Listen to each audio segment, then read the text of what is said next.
ونبينا وشفيعنا وحبيبنا ومولانا محمدا عبده ورسوله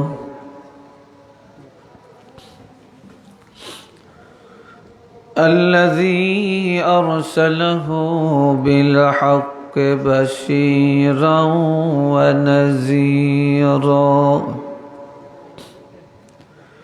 وداعيا إلى الله بإذنه وسراجا منيرا.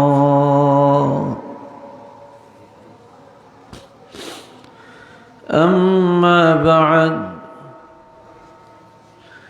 فأعوذ بالله من الشيطان الرجيم. بسم الله الرحمن الرحيم.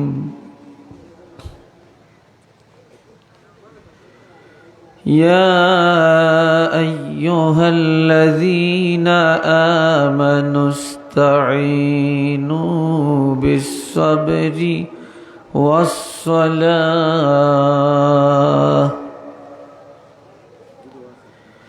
إن الله مع الصابرين.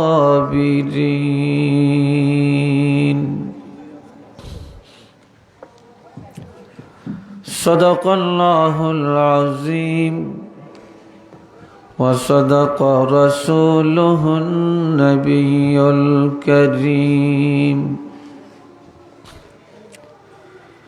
إن الله وملائكته يصلون على النبي يا أيها الذين آمنوا صلوا عليه وسلموا تسليما. صلى الله على محمد صلى الله عليه صلى الله على محمد صلى الله عليه وسلم. محبته উচ্চ আওয়াজে মদিনার সাথে মন লাগিয়ে মহব্বতে আমরা দুরূদ শরীফ তেলাওয়াত করব। বখিলি করবেন না, বখিলকে আল্লাহ পছন্দ করেন না। আর আপনারা যারা দাঁড়িয়ে আছেন সম্ভবত বসার মতো প্লেস পাইতেছেন না। কর্তৃপক্ষকে বলছি আমি, কিছু চাটাই বিছিয়ে দেন বারিন্দার মধ্যে, মানুষকে বসার ব্যবস্থা করেন। আপনারা তো দাওয়াত দিচ্ছেন, মানুষকে দাওয়াত দিচ্ছেন না, তো দাওয়াত দিয়ে মেহমান আনছেন, বসার ব্যবস্থা দিবেন তো। সবাই উচ্চ আওয়াজে পড়ুন সাল্লাল্লাহু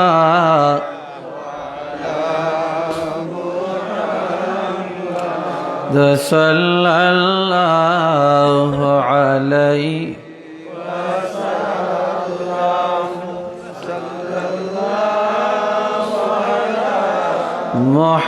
মুহাম্মদ সাল্লাল্লাহু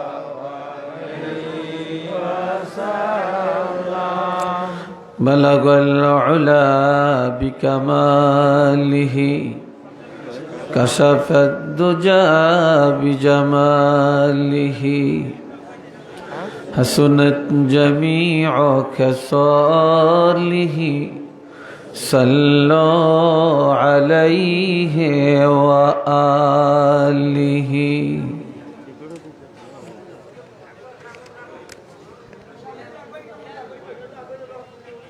আল ইহসান ইসলামী সমাজ কল্যাণ সংস্থা কর্তৃক আয়োজিত বরাটুকা আলীগঞ্জের উদ্যোগে নবম বার্ষিক ইসলামী সুন্নি মহাসম্মেলনের সম্মানিত শ্রদ্ধেয় সভাপতি মণ্ডলী, আজকের মাহফিলে প্রধান বক্তা প্রখ্যাত আলেমী দ্বীন হযরত মাওলানা সিরাজুল ইসলাম ফারুকী সাহেব, অধ্যক্ষ ভারপ্রাপ্ত বুরাইয়া কামিল মাদ্রাসা, আজকের বিশেষ অতিথি আল্লামা সাহেব কেবলা ফুলতলি রহমতুল্লাহ আলার সুযোগ্য নাতি হযরত মাওলানা হাফিজ মারজান আহমদ চৌধুরী সাহেব ফুলতলি, আমন্ত্রিত হাজারাত উলামায়ে কেরাম, আমার সামনে বসা মুরব্বিয়ানে কেরাম, কলিজার টুকরা যুবক ভাইয়েরা, পর্দার আড়ালের মা ও বোনেরা, বাজারের দিনদার ফরেজগার ব্যবসায়ী ভাইয়েরা, আল্লাহ পাকের দরবারে শুকর আদায় করি, মহব্বতে উচ্চ কণ্ঠে পড়ি আলহামদুলিল্লাহ।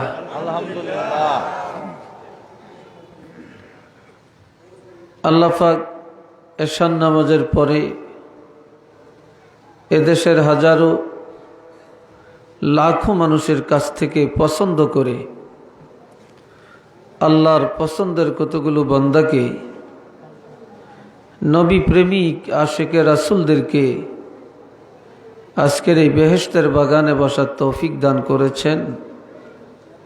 এজন্য আমরা উচ্চ আওয়াজে আরেকটা বার বলবো আলহামদুলিল্লাহ।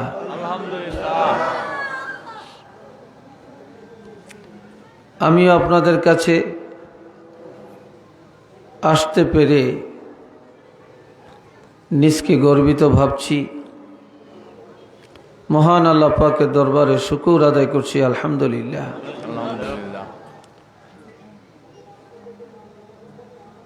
আমি আল্লাহ পাকের কালামে হাকিম থেকে সূরা বাকারার ২য় পারা থেকে আমি একখানা আয়াতে কারিমা তেলাওয়াত করেছি। এর উপরেই কিছু কথা, কিছু আলোচনা আপনাদের মাঝে উপস্থাপন করার আশা পোষণ করছি। তা আমার কিছু বলার ক্ষমতা নেই, সকল ক্ষমতার মালিক হলেন আল্লাহ। আপনারা যদি দোয়া করেন, আল্লাহ পাক যদি কবুল করেন, তাহলেই কিছু বলতে পারব। আন্নাল কুওয়াতা লিল্লাহি জামিআ, সকল শক্তির মালিক হচ্ছেন আমার আল্লাহ। মানুষ ইচ্ছা করলে কিছু করতেও পারে না, কিছু বলতেও পারে না। আর আল্লাহ পাক যদি তৌফিক দেন তাহলেই সম্ভব। হাজরিন, আমরা সবাই এখানে যারা আসছি, আমরা ঈমানদার মুসলমান। আমাদের মাহফিলে মুসলমানদের ধর্মীয় কোনো অনুষ্ঠানে বিধর্মীদেরকে পাওয়া যায় না, আসে না। কিন্তু আমরা মুসলমানেরা বিধর্মীদের অনেক অনুষ্ঠানে যাই, আমাদের ছেলেরা যায়, তাদের অনুষ্ঠানকে চাঙ্গা করে। আজকে এখানে যারা আছেন সবই তো মুসলমান, কি বলেন আপনারা? আমরা ঈমানদার। তা আমরা যে ঈমানদার, ঈমানের কতগুলি আইটেম আছে, কতগুলো পরিচিতি আছে।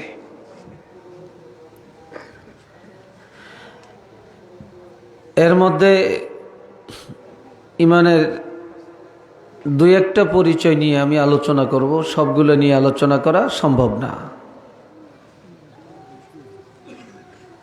আল্লাহ পাক বলছেন, বিসমিল্লাহির রহমানির রহিম, الذين يؤمنون بالغيب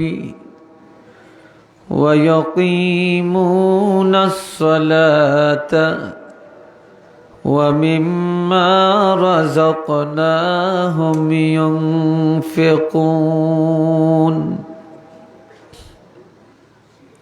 ভিতরের আওয়াজটা একটু ক্লিয়ার করেন। আপনার দূরে কিন্তু আওয়াজ ভালো হচ্ছে, ভিতরে আওয়াজটা আর একটু ক্লিয়ার করেন। ভিতরে, প্যান্ডেলের ভিতরে।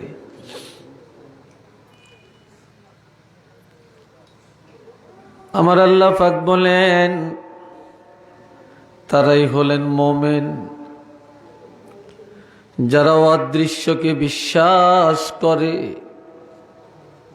অদৃশ্য যাহা এই চোখ দিয়া দেখা যায় না, আল্লাহকে আমরা দেখি না, বিশ্বাস করি। আমরা বেহেশত দোজখ দেখি না, বিশ্বাস করি। আমরা ফেরেশতা দেখি না, বিশ্বাস করি। কিয়ামত দেখি না, বিশ্বাস করি। কবরের আযাব দেখি না, বিশ্বাস করি। মালাকুল মউত দেখি না, আমরা বিশ্বাস করি। আমরা 1,24,000 পয়গম্বরের মধ্যে অনেক পয়গম্বরদেরকে আমরা দেখি, কোনো পয়গম্বরদেরকে আমরা সরাসরি দেখি নাই, কিন্তু আমরা বিশ্বাস করি। আসমানি কিতাব কোরআন শরীফ আমরা দেখি, আর কোনো কিতাব আমরা দেখি না, আমরা বিশ্বাস করি। কি কথা ঠিক কিনা? এগুলা কি দৃশ্য না অদৃশ্য? অদৃশ্য। এই অদৃশ্যকে যারা বিশ্বাস করে তারা মুমিন। আর এর মধ্যে তিনটা জিনিস বড়। একটা হলো তাওহীদে বিশ্বাসী, আরেকটা হলো আখিরাতে বিশ্বাসী, আরেকটা হচ্ছে রিসালতে বিশ্বাসী। আমরা তাওহীদ, রিসালত, আখিরাত এগুলো আমরা বিশ্বাস করি, যার কারণে আমরা সবাই কি ঈমানদার। ঈমানদার হওয়া সহজ, কিন্তু মুসলমান হওয়া কঠিন। আমরা বিশ্বাস করি আমরা ঈমানদার, কিন্তু মুসলমান হওয়াটা অনেক কঠিন।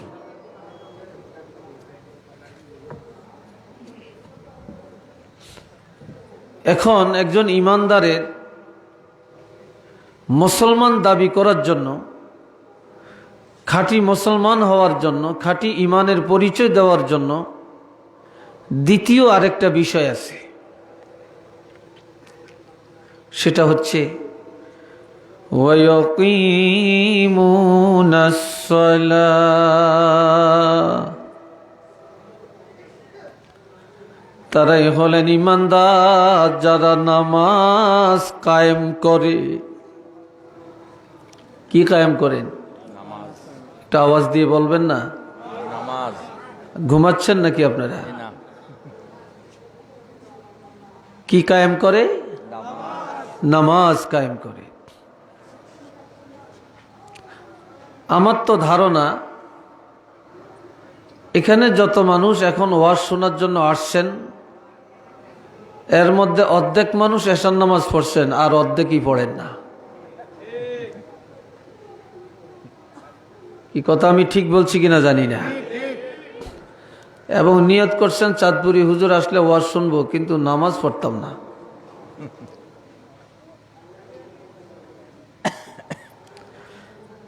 ঈমানদারের প্রথম পরিচয়টা হলো ওয়ায়াকিমুনাস সালাহ। তারাই অদৃশ্যকে মানে, তারাই আল্লাহকে মানে, তারাই আখিরাত মানে, তারাই রিসালত মানে, তারাই কবরের আযাব বিশ্বাস করে, তারাই কিয়ামত বিশ্বাস করে, যারা সঠিকভাবে নামাজ কায়েম করে। কথা ঠিক না?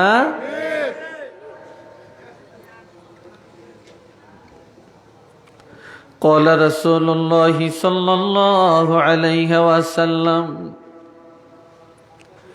لا صلاة لمن لا إيمان له আমার নবী ইরশাদ করেন, যার নামাজ নাই তার ঈমানের পূর্ণতা নাই।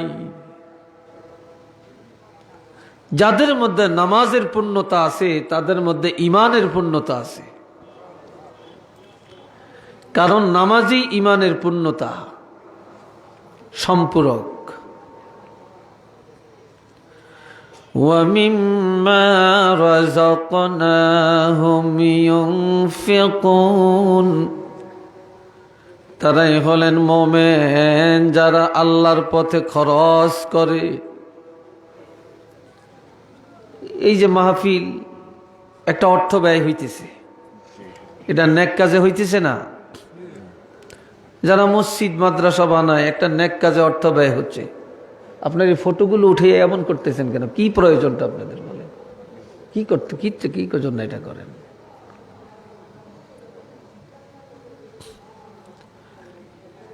বন্ধুরা রে আমার, আল্লাহর পথে যারা অর্থ ব্যয় করে তারাই হলেন মুমিন। সূরা আনফালের মধ্যে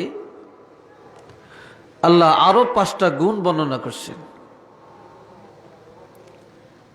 তার মধ্যে 1 নম্বর,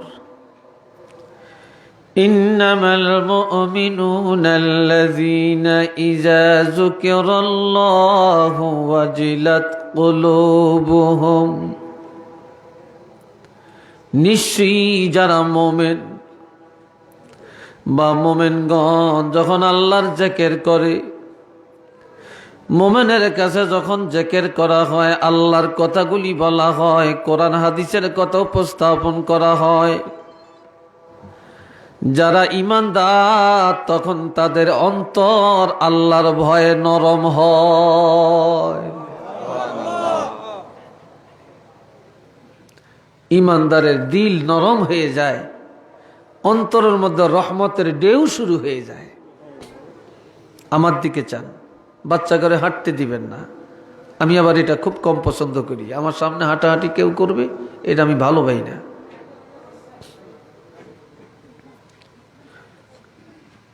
وَإِذَا تُلِيَتْ عَلَيْهِمْ آيَاتُهُ زَادَتْهُمْ إِيمَانًا।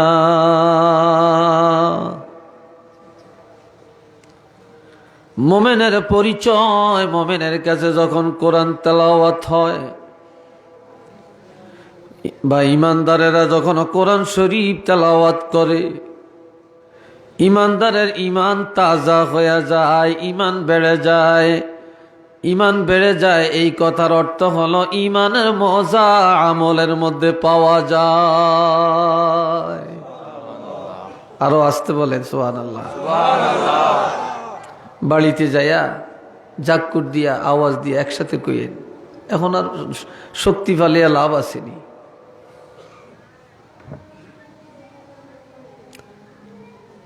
মুসলমান কোন জায়গায় যে শক্তি ব্যয় করবে এটাও বুঝি না।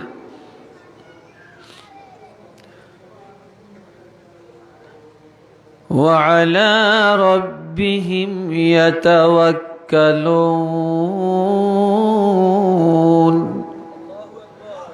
ঈমানদারেরা দুঃখে সুখে অভাবে অনটনে, খায়া না খায়া, বিপদে আপদে সব সময় আল্লাহর উপরে ভরসা রাখে। পৃথিবীর কোন মানুষের উপরে তাওয়াক্কুল রাখে না, কাউকে ভয় করে না, করে আল্লাহকে, সাহায্য চায় আল্লাহর কাছে, ভরসা করে আল্লাহর উপরে। আল্লাযীনা ইয়াকিমুনাস সালাহ। ঈমানদাররাই নামাজ কায়েম করে। وَمِمَّا رَزَقْنَاهُمْ يُنْفِقُونَ। ঈমানদাররাই মালের ইবাদত করে। কিসের ইবাদত? মালের ইবাদত। মাল দ্বীনের পথে খরচ করে। এখন আল্লাহ বলছেন, এই গুণগুলি যাদের মধ্যে আছে, উলাইকা হুমুল মুমিনুনা হাক্কান। হাক্কা।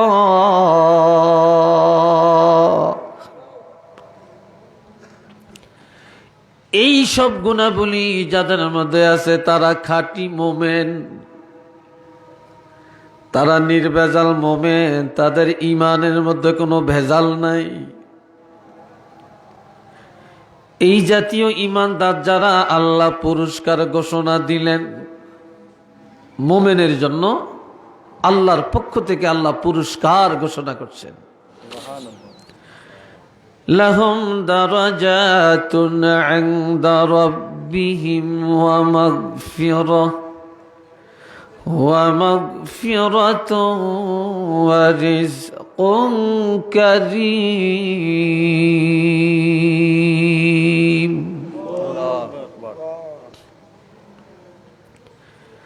আমার আল্লাহ বলেন, ঈমানদারের জন্য এক নম্বরে আছে আল্লাহর দরবারে ইজ্জতের ব্যবস্থা। ঈমানদারকে আল্লাহ বেজ্জতি করবে না, দুনিয়াতে করবে না, সামাজিকভাবে করবে না, পারিবারিকভাবে করবে না, রাজনৈতিকভাবে করবে না। মৌতে বেজ্জতি হবে না, কবরে হবে না, কিয়ামতের ময়দানে ঈমানদারের ইজ্জতের জামিনদার আমার আল্লাহ।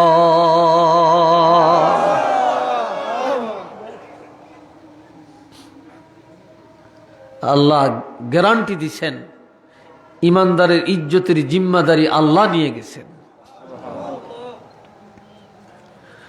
2 নম্বরে ওয়া মাগফিরা, ঈমানদার যত বড় গুনাহগার হোক, ঈমান থাকার কারণে আল্লাহ ঈমানদারের গুনাহ মাফ করে দিবেন।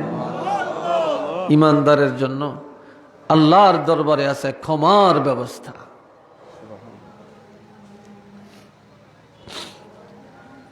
তবে আমার আল্লাহ কয়েকটা কোয়ালিটিতে ক্ষমা করবেন।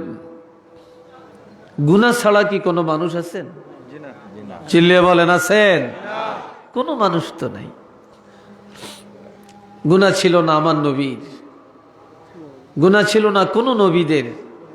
সাহাবায়ে কেরামরাও নিষ্পাপ, যদিও এদের মধ্যে কিছু ভুল ত্রুটি হয়েছে, আল্লাহ শুধরাইয়া নিছে। সুবহানাল্লাহ। এই জন্য আল্লাহ ঘোষণা দিছেন, রাদিয়াল্লাহু আনহুম ওয়া রাদু আন। সাহাবীরা আল্লাহর উপরে রাজি হয়ে গেছে, আল্লাহও তাদের উপরে রাজি হয়ে গেছে। আরেক শ্রেণীর মানুষের উপর আল্লাহ রাজি, ওয়া যালিকা লিমান খাশিয়া রাব্বা, যারা তাদের রবকে সবসময় ভয় করে, আল্লাহ তাদের উপরে রাজি হয়ে গেছে।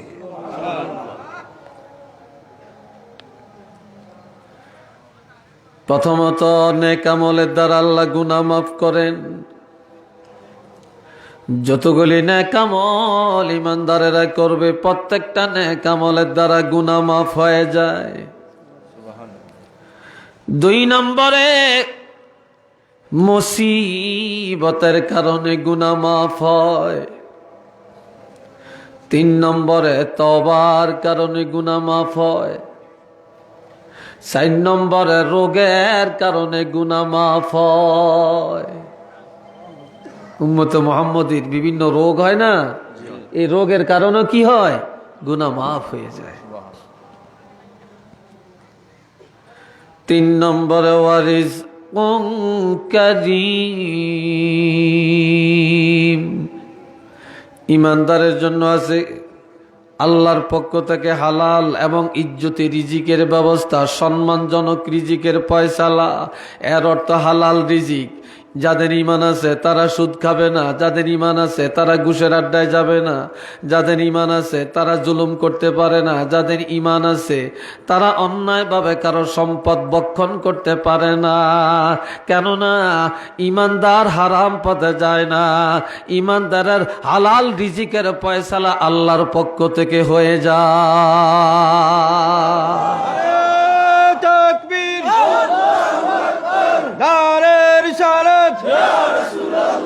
আহলে সুন্নাত ওয়াল জামাত জিন্দাবাদ জিন্দাবাদ জিন্দাবাদ জিন্দাবাদ আহলে সুন্নাত ওয়াল জামাত। আরে তাকবীর, আল্লাহু আকবার। এরপরে আমার আল্লাহ বলেন, ঈমানদার আল্লাহর সাহায্য ঈমানদারের উপরে চলে আসে। কি কারণে? يا أيها الذين آمنوا استعينوا بالصبر والصلاة إن الله مع الصابرين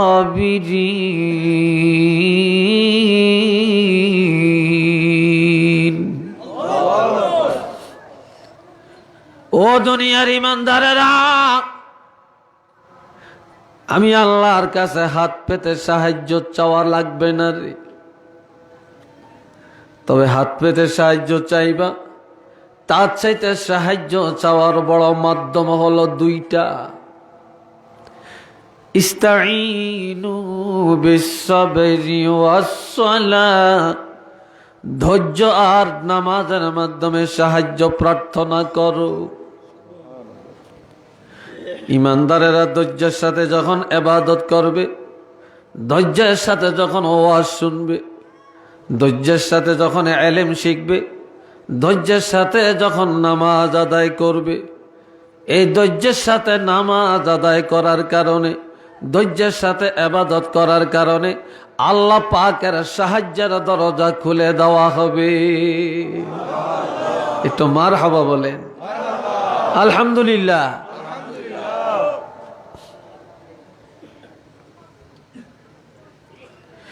ইন্নাল্লাহা মা'আস সাবিরিন, নিশ্চিত ইমানদারের সাথে আল্লাহ আছেন। যারা বেঈমান তাদের কাছেও আল্লাহ আছেন। যেই দেশে মুসলমান নাই সেখানেও তো আল্লাহ আছেন, আছেনই না নাই? কিন্তু ইমানদারের সাথে, ধৈর্যশীলদের সাথে আল্লাহ আছেন, এই কথার অর্থ হলো যারা ধৈর্যের সাথে আল্লাহর ইবাদত করে, ধৈর্যের সাথে যারা আল্লাহকে ডাকে, ধৈর্যের সাথে যারা ইমানের আইটেমগুলোকে ফলো করে, এই মানুষগুলি যখন এই দুনিয়ায় চলার পথে, বিদেশ গেলে, দেশে থাকলে, ব্যবসায়ী জগতে, রাজনৈতিক জগতে, সামাজিক জগতে, দুনিয়ায় চলার পথে যদি কোনো মুসিবতে পড়ে যায়, কোনো বিপদ এসে যায়, আমার আল্লাহ নিজের হাতে তাকে সহানুভূতি করে। আল্লাহ তার মুসিবতগুলি দূর করে দেয়, আল্লাহ তার কুদরতি হাতে তাকে হেফাজত করেন।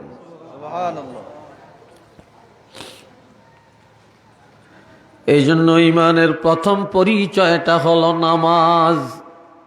জোরে বলেন কি? আরেকটু জোরে বলেন। বন্ধুরা রে আমার আল্লাহ বলেন, ফাওয়াইলুল লিল মুসাল্লিন, ওই সমস্ত নামাজীদের জন্য ওয়াইল, জাহান্নাম। কোন নামাজি? আল্লাযীনা হুম আন সালাতিহিম সাহুন, যারা তাদের নামাজে উদাসীন। মনে চাইলে পড়ে, মনে চাইলে পড়ে না। এক ওয়াক্ত পড়ে আর এক ওয়াক্ত পড়ে না, দুই ওয়াক্ত পড়ে, তিন ওয়াক্ত পড়ে না। মাগরিব পড়ে, এশা পড়ে না, জোহর পড়ে, আসর পড়ে না, আবার 5 ওয়াক্ত পড়ে না। জুমার নামাজ পড়ে, 5 ওয়াক্ত পড়ে না। ঈদের নামাজ আদায় করে, ফরজ নামাজ আদায় করে না। শবে বরাত আর শবে কদরে মসজিদে গিয়া সারা রাত ইবাদত করে, কিন্তু ফরজ নামাজ আদায় করে না। আমার আল্লাহ ঘোষণা দেন, এই জাতীয় উদাসীন নামাজি যারা, তাদের ঠিকানা হলো জাহান্নাম। নাউজুবিল্লাহ বলতেন না? আর একটু জোরে বলবেন না? এই জাতীয় নামাজি মনে এলাকায় নাই, এই জন্য নাউজুবিল্লাহ নাই। হ্যাঁ নাকি আছে? فويل للمصلين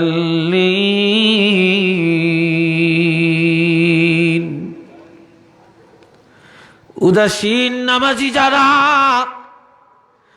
আজ যখনই তারা নামাজে দাঁড়ায় তাদের খেয়ালটা নামাজে থাকে না, নামাজকে তামাশার বস্তু বানায়, তাড়াহুড়া করে নামাজ আদায় করে, নামাজ থেকে কখন বের হবে এক পাগলের মতো লাগে, আর অন্য মনস্ক হয়ে নামাজ পড়তে পড়তে কয় রাকাত পড়লো এটা মনে থাকে না, বসবে না দাঁড়াবে এটাও মনে রাখতে পারে না। আবার কোনো কারণে যদি নামাজ কাজা হয়ে যায়, এই নামাজটা আদায় করা লাগবে এটা তার মনের মধ্যেই রাখে না। এই জাতীয় নামাজি সমাজের মধ্যে আছে কিনা বলেন? আর একটু জোরে বলেন। উদাসীন নামাজির আরো পরিচয় হলো, তারা কোনো মজলিসে গেলে পড়ে, বাড়ি গেলে তারা পড়ে না, রাজনীতির ময়দানে নামাজ পড়ে না, ব্যবসার ঝামেলার মধ্যে নামাজ পড়ে না, দোকানদারির মধ্যে যখন বেচা কিনার ভিড় এসে যায় তখন নামাজের খবর থাকে না, জমিনে কাজ করতে যায় নামাজের চিন্তা করে না, রিক্সাওয়ালা সিএনজিওয়ালা গাড়ি চালায় নামাজের টেন্ডেন্সি অন্তরে নাই। ও বাবাজিরা বিবাহের মজলিসে যায়, সেন্টারে যায়, নামাজের চিন্তা নাই, হাটে বাজারে যায় নামাজের চিন্তা নাই। এইভাবে আমার আল্লাহ বলেন, এই জাতীয় উদাসীন নামাজি যারা, তাদের ঠিকানা হলো জাহান্নাম। আল্লাহর হাবিব ইন্তেকালের আগে দাঁড়াইতে পারেন না, এমনকি বসার ক্ষমতা নবী ছিল না। মসজিদে নববীতে আজান হয়ে যায়, সাহাবায়ে কেরাম মসজিদে চলে যায়, নবীজি অসুস্থতার কারণে যেতে পারলেন না। হযরত আয়েশা সিদ্দিকাকে বলে, আয়েশা রে, তুমি একটু আমাকে ধরে আমার মাথা মোবারকটা আলগি দাও, আমি একটু দেখি আমার সাহাবীরা মসজিদে নামাজ পড়ে কিনা। যখন দেখেন সাহাবীরা দলে দলে মসজিদে এসে নামাজ আদায় করে, নবীজি আবার লম্বা হইয়া শুইয়া পড়ে, কানতে কানতে চোখের পানি মোবারক বেয়ে বেয়ে পড়ে। হযরত আয়েশা বলেন, হুজুর, সাহাবীরা নামাজ আদায় করে এটা দেখে আপনি খুশি হওয়ার কথা, কাঁদেন কেন? কয়, আমি এই জন্য কাঁদি না, আজ আমার চোখে পানি আসলো এই নামাজ কায়েমের জন্য, এই জমাত কায়েমের জন্য আমি উহুদের ময়দানে দান দান মোবারক শহীদ করলাম, তায়েফের ময়দানে রক্ত মোবারক ঝরাইলাম, বদরের যুদ্ধে যুদ্ধ করলাম, আমার অসংখ্য সাহাবীরা শহীদ হলো এই দিন কায়েমের জন্য। আজ আমি অসুস্থ, মসজিদে যাইতে পারি না, আজ আমার চোখে পানি আসলো এই কারণে যে ইসলামের জন্য, যেই নামাজের জমাত কায়েমের জন্য এত কষ্ট করলাম, আজ সেই জমাত আমার মসজিদে নববীতে কায়েম হলো, আমার সেই পিছনের কষ্টের কথা মনে পড়ে গেল। এ আয়েশা, আমি এখন আশা করতে পারি আমি রহমাতুল লিল আলামিন যদি জীবদ্দশায় ন থাকি, তারপরেও আমার সাহাবীরা নামাজ কায়েম করবে।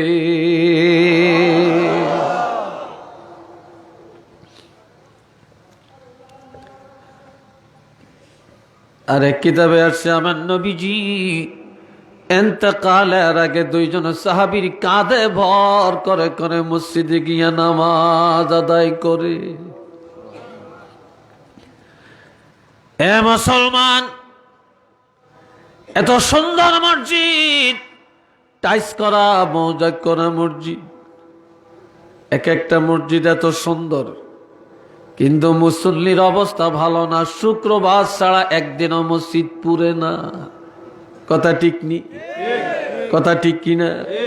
অনেক সময় ইমাম আর মুয়াজ্জিন একই নামাজ পড়া লাগে।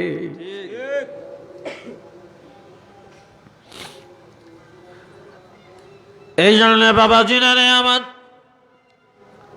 আমার নবী ইরশাদ করেন, ক্বালা রাসূলুল্লাহি সাল্লাল্লাহু আলাইহি ওয়াসাল্লাম, সাল্লু খামসাকুম ওয়াসুমু শাহরাকুম ওয়াদ্দু যাকাতা আমওয়ালিকুম ওয়া আতিউ জামিরিকুম তাদখুলু জান্নাতা রাব্বিকুম।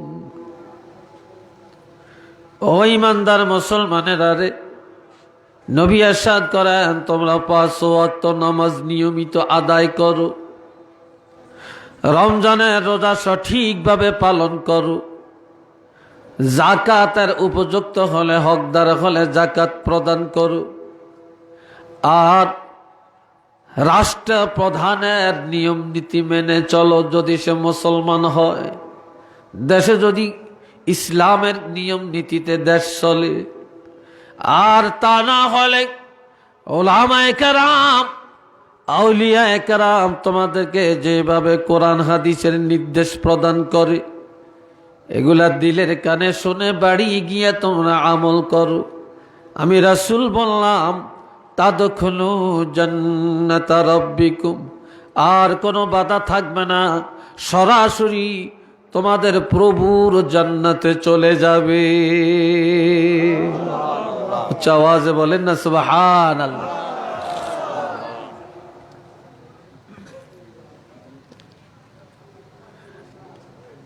আরেক ব্যক্তির জন্য ওয়াইল জাহান্নাম, ওয়াইলুল লিল মুতাফফিফিন আল্লাযীনা ইযা ইক্তালু আলান নাসি ইস্তাওফুন ওয়া ইযা কালুহুম আও ওয়াজানুহুম ইউখসিরুন।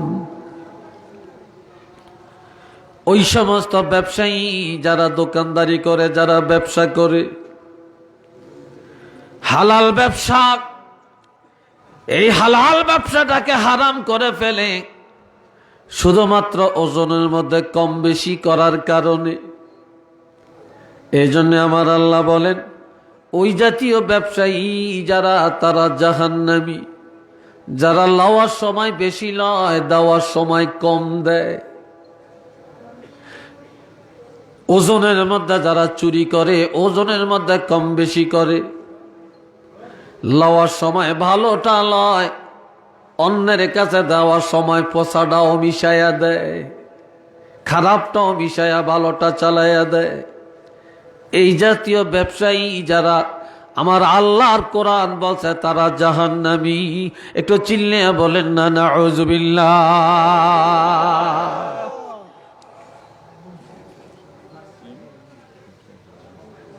কষ্ট হয় কথা, বিরক্ত লাগছে কথাগুলোতে, হ্যাঁ ঠিক আছে, খুব খেয়াল করেন।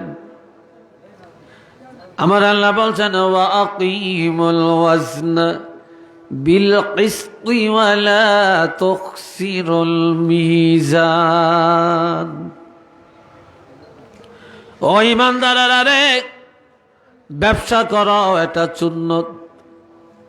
আমার নবী ব্যবসা করেছেন, সাহাবীরা ব্যবসা করেছেন, ওলি আল্লাহরা ব্যবসা করেছেন।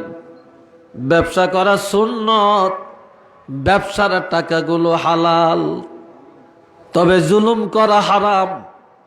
আর ওজনের মধ্যে কম বেশি করা, ভালোর সাথে খারাপ, খারাপের সাথে ভালো মিশায়া বেচা কিনা চাঙ্গা করা, এটা হারাম। এই রিজিক, এই উপার্জন তোমাদের জন্য হারাম। আর এই ব্যবসার টাকা খায়া জীবনভর যদি আল্লাহর ইবাদত করো, হারাম বক্ষণ করে যদি আল্লাহকে সেজদা করো, কসম খোদার তোমার জীবনের একটা সেজদাও কবুল হবে না। একটু চিল্লিয়া বলেন না নাউযুবিল্লাহ।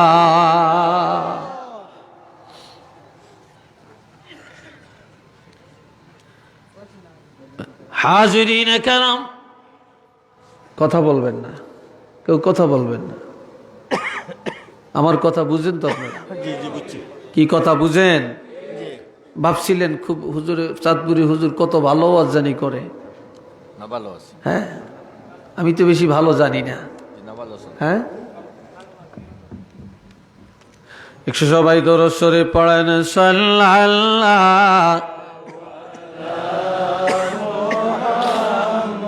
টিস্যু নাই, টিস্যু আলাইহি ওয়াসাল্লাম।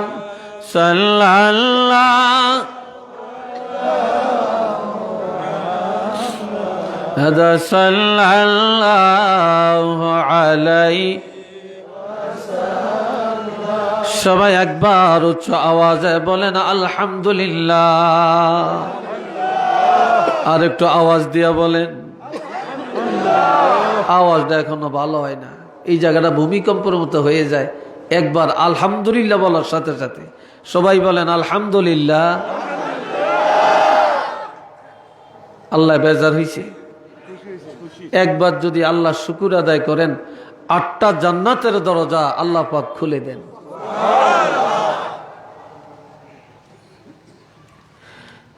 আমার নবীর জামানায় রেজওয়ানেরা, রাসূলের সময় একজন যুবক নবীর কাছে আসলেন,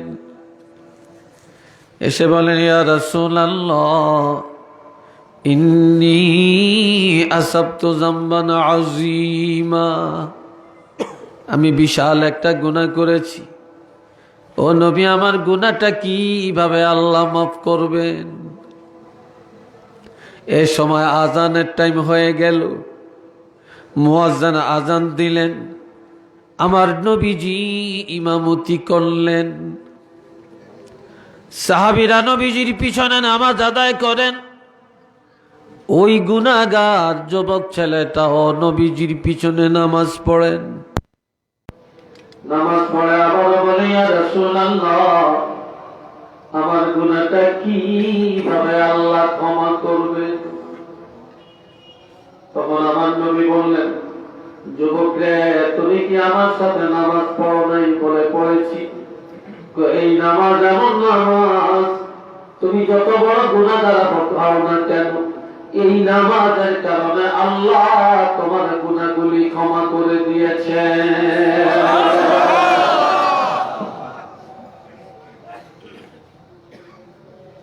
এরপরে জিবরাইল আমিন প্রসঙ্গে এক কোরআনের আয়াত নাযিল করেন, আকিমিস সালাতা তারাফাইন নাহারি ওয়া যুলাফাম মিনাল লাইল ইন্নাল হাসানাতি ইউযহিবানাস সাইয়্যাত যালিকা যিকরা লিয-যাকিরিন।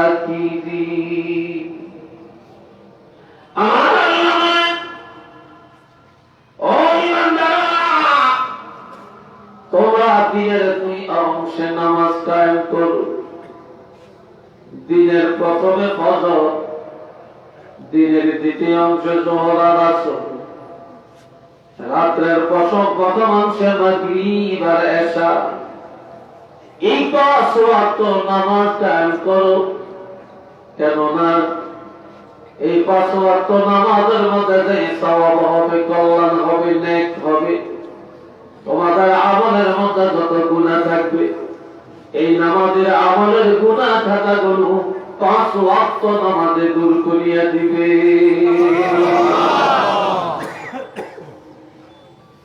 আর এক হাদিসে আমার নবী বলেন, আসসালাতু মি'রাজুল মুমিনিন, নামাজ হলো মুমিনের জন্য মি'রাজ। সুবহানাল্লাহ। আর একবার বলেন আমার প্রাণের নবীজি রাহমাতুল লিল আলামিন যখন যখন মেরাজে গেলেন, আমার আল্লাহর সাথে দিদার করলেন, এরপরে 5 ওয়াক্ত নামাজ 1 মাস রোজা নিয়ে জমিনে ফিরেন। তখন নবীজি বেজার হয়ে গেলেন। আর আমার আল্লাহ বলেন, হাবিব আপনার মনে তো খারাপ কেন? আমার উম্মতের নামাজ 5 ওয়াক্তের মধ্যে আনলেন, 6 মাস রোজা স্থলে 1 মাস আনলেন, তাদের তো সওয়াব কম হবে। আমার আল্লাহ বলে, না না, আপনার কারণে ইজ্জত বাড়াইলাম। আপনার উম্মত যদি 5 ওয়াক্ত নামাজ আদায় করে 50 ওয়াক্ত আদায় করার সওয়াব দান করে দিব। আপনার উম্মত যদি 1 মাস রোজা রাখে 6 মাস রোজা রাখার সওয়াব আমি আল্লাহ দান করে দিব। নবী বলেন, আল্লাহ আমি আপনার আরশে আসলাম, আমার উম্মতেরা তো আপনার দিদারের ভাগ্য হল না। আমার আল্লাহ জানে আমি আপনার কষ্ট নিয়ে আরশে আজিমে আনছি, আপনার উম্মতেরা আমি কষ্ট দেব না। আমি আল্লাহ ওয়াদা করলাম, আপনার উম্মত যখন নামাজের মধ্যে দাঁড়িয়ে যাবে আর যখন আল্লাহু আকবার বলে সিজদায় যায় সুবহান রাব্বিয়াল আ'লা বলবে, তখন আমি আল্লাহ ওই নামাজের মধ্যে যায় স্বয়ং আপনার উম্মতের সাথে দেখা করব।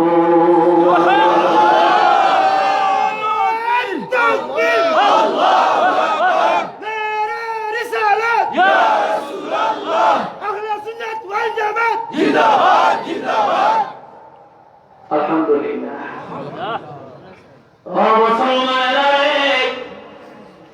গানের আড্ডায় যাইতে কেউ ডাকে না, তারপরেও যায়।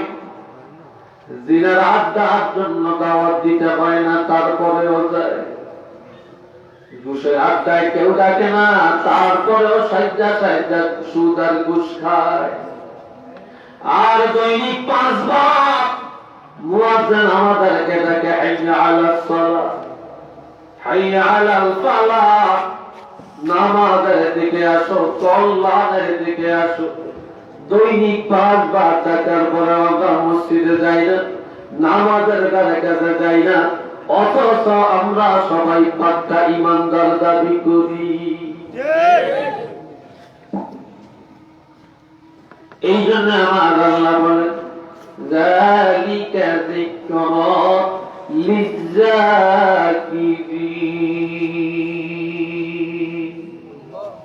এই উপদেশগুলি তাদের জন্য যারা উপদেশ গ্রহণ করে, যারা উপদেশ মানে, আমলের নিয়তে যারা শুনে, তাদের জন্য এই উপদেশ।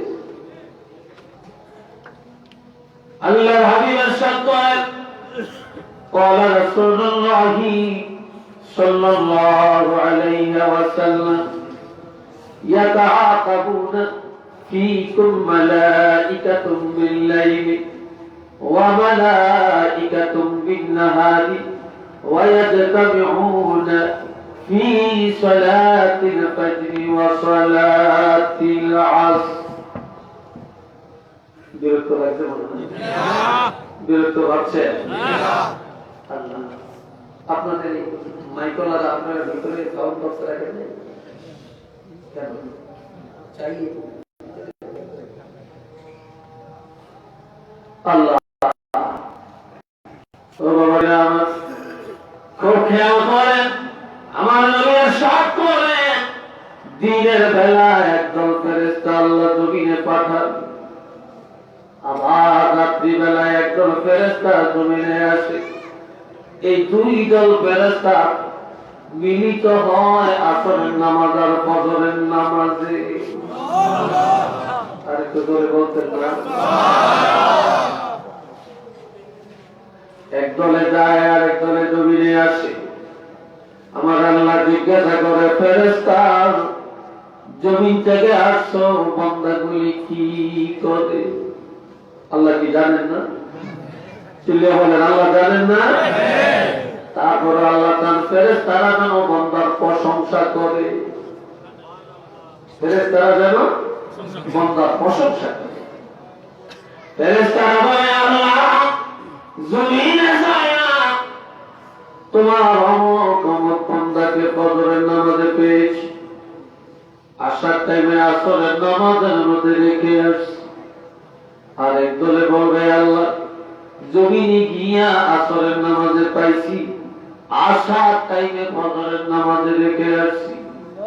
তখন আবার আল্লাহ বলবেন আমি জানি তোমরা এই সাক্ষী দিবা, তোমরা জমিনে যায় তাদেরকে নামাজে পাইলা, আসার টাইমে নামাজে রেখে আসলাম, আমি আল্লাহ তাদেরকে ক্ষমা করে দিলাম। শুধু ক্ষমাই করলাম না, আমি আল্লাহ তাদের জন্য জান্নাত ওয়াজিব করে দিলাম।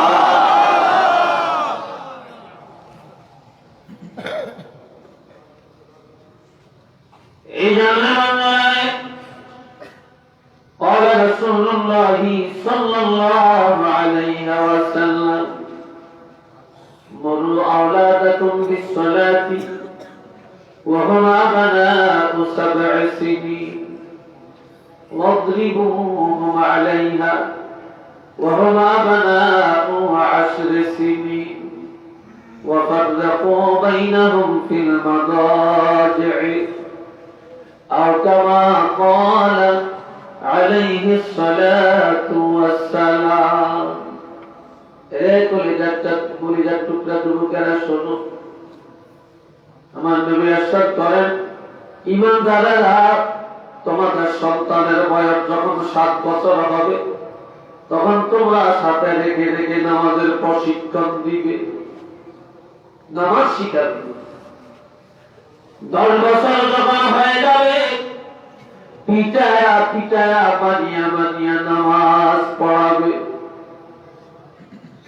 শিশুকালে বাপের বিছানায় মেয়ে থাকবে, এটা যায়। মার কোলে ছেলে থাকবে, এটা যায়। ভাই বোন এক জায়গায় থাকবে, এটা যায়। 2টা যুবক এক জায়গায়, এটা যায়। 2টা যুবতী এক বিছানায়, এটা যায়। কিন্তু যখন তাদের বয়স 10 বছর হয়ে যাবে তখন আর বাপের কাছে মেয়ে থাকা যাবে না, মার কাছে ছেলে থাকা যাবে না, 2 ভাই বোন এক জায়গায় থাকা যাবে না, 2টা ছেলে এক জায়গায় থাকা যাবে না, এমনকি 2টা মেয়ে এক বিছানায় থাকা যাবে না। যদিও এক বিছানা হয় চাদর আলাদা করে দেওয়া লাগবে, কেননা 10 বছর হয়ে গেলে শয়তান তাদের পিছনে লেগে যায়, ধোঁকা দেওয়ার চেষ্টা করে। এই জন্য তাদের বিছানা পত্র আলাদা আলাদা করে দাও, এই সমাজ ফিতনা মুক্ত হয়ে যাবে আর তোমরা সমাজ অন্যায় থেকে পবিত্র থাকবে। একটু চিল্লিয়ে বলেন না সুবহানাল্লাহ।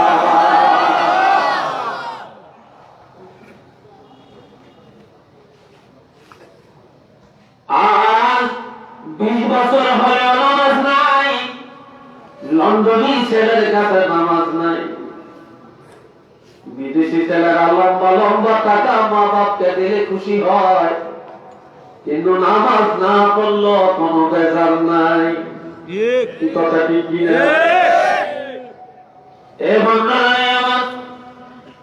অথচ 7 বছরে নামাজের শিক্ষা দেওয়া, 10 বছর হলে পিটায়া পিটায়া নামাজ পড়ানোর হুকুম।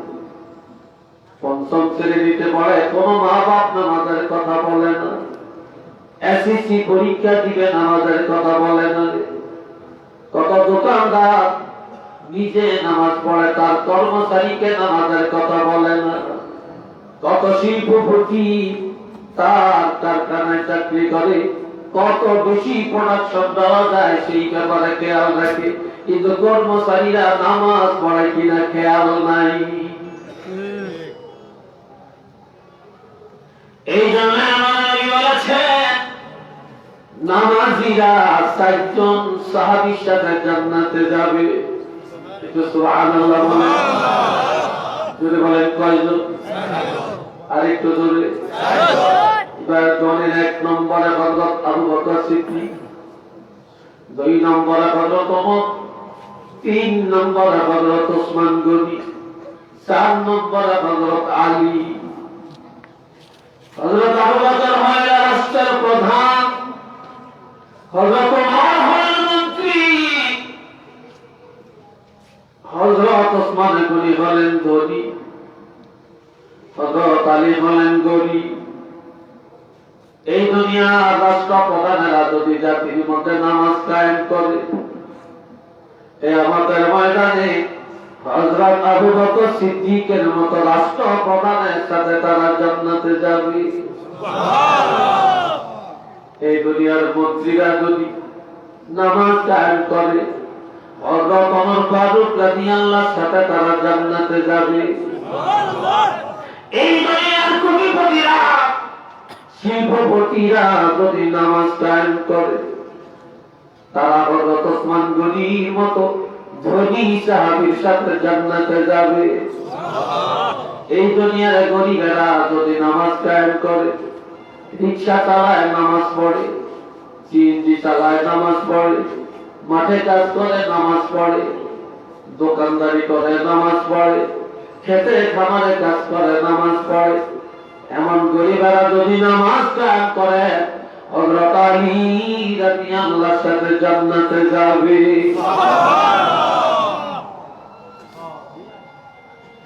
আর বেনামাজিরা 4 জন কাফেরের সাথে জাহান্নামী। নাউযুবিল্লাহ বলেন, আরে কোচিংয়া বলেন।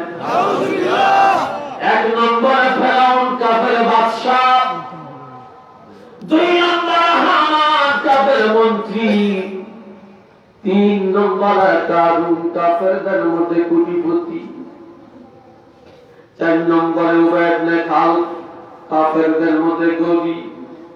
এই দুনিয়া রাষ্ট্রের পরিচালক, দেশের সরকার, জাতির মধ্যে যদি নামাজ কায়েম না করে, ফেরাউনের মতো কাফের বাদশার সাথে জাহান্নামে যাবে। আরো আসতে বলে, এই দুনিয়ার মন্ত্রীরা যদি নামাজ কায়েম না করে, হামানের মতো কাফের সাথে জাহান্নামে যাবে। এই দুনিয়ার ধনীরা যদি নামাজ কায়েম না করেন, কারুনের সাথে জাহান্নামে যাবে। এই দুনিয়ার গরিবেরা যদি নামাজ কায়েম না করে, উবাই ইবনে খালদের মতো গরিব কাফের সাথে জাহান্নামে যাবে। এইবার আমি জানতে চাই, 4 জন সাহাবীর সাথে আমরা জান্নাতে যাইতে চাই না এই 4 জন কাফের সাথে জাহান্নামে যেতে চাই? চিল্লে বলেন, সাহাবীদের সাথে আমরা জান্নাতে যাইতে চাই। রাজি কিনা? জোরে বলেন, রাজি কিনা? কারা কারা রাজি নাই একটু হাত তোলেন। কারা কারা রাজি নাই? হ্যাঁ, এই দেখেন আপনাদের খুব খেয়ালে বসুন, একটা পরীক্ষা হয়ে গেছে। কি যে পরীক্ষাটা, আমি একটু বাজে বাজে পরীক্ষা গ্রহণ করলাম না, আমি কি বললেন? এইবার বলে আমরা সবাই তো সাহাবীদের সাথে জান্নাতে যাইতে চাই। দেখা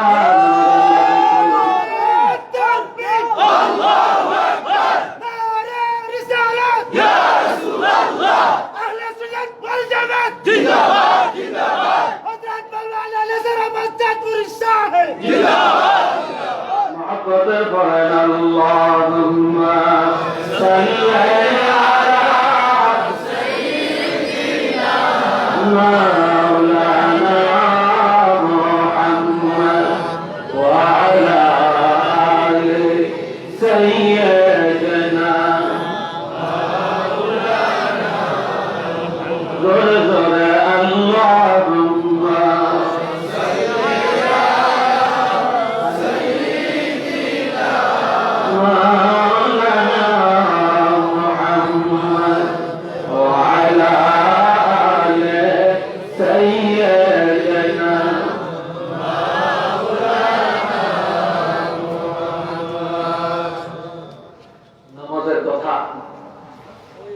ভালো লাগে না? কি বলে? আজকে তো ওয়াজ দিয়া যায় প্রচুরই বড় বড় কথা আমি বেশি বড় কিন্তু ছোট ছোট কথা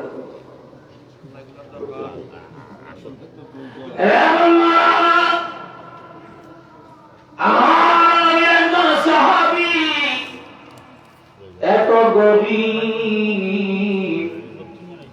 সাহাবীদের মধ্যে এত গরিব আর কেউ নেই।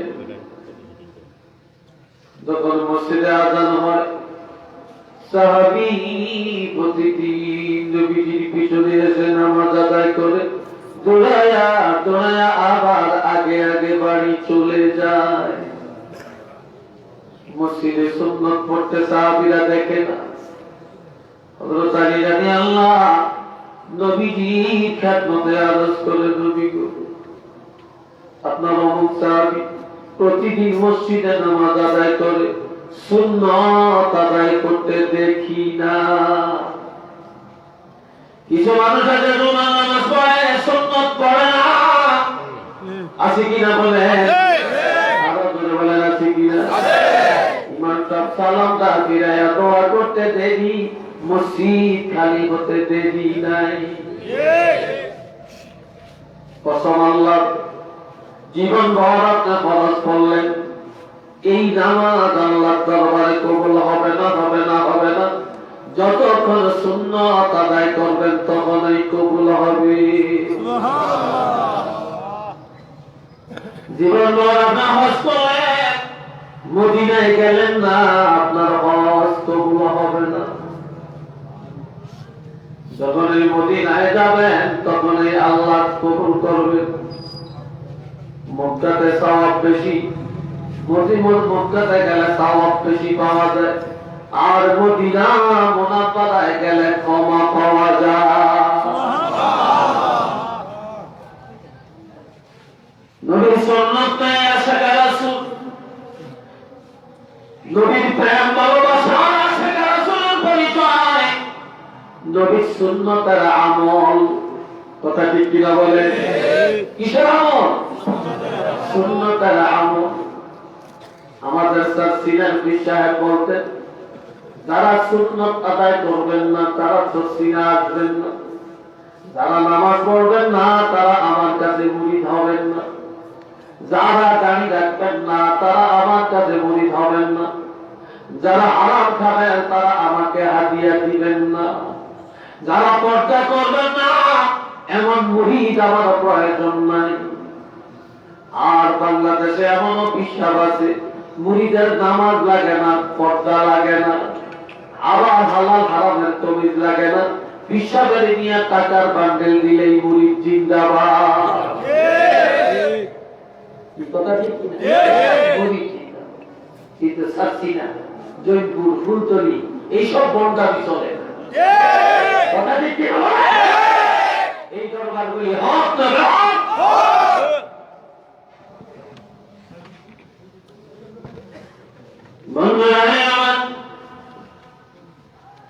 ওই সাহাবী প্রতিদিন নামাজ আদায় করে চলে যায়।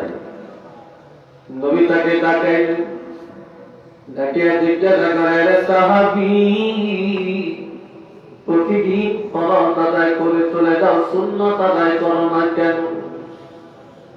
সাহাবী চোখের পানি ছেড়ে কাঁদে আর বলে, ইয়া রাসূলুল্লাহ, আপনার সাহাবীদের মধ্যে আমার মতো গরিব আর কেউ নাই। দেখেন আলী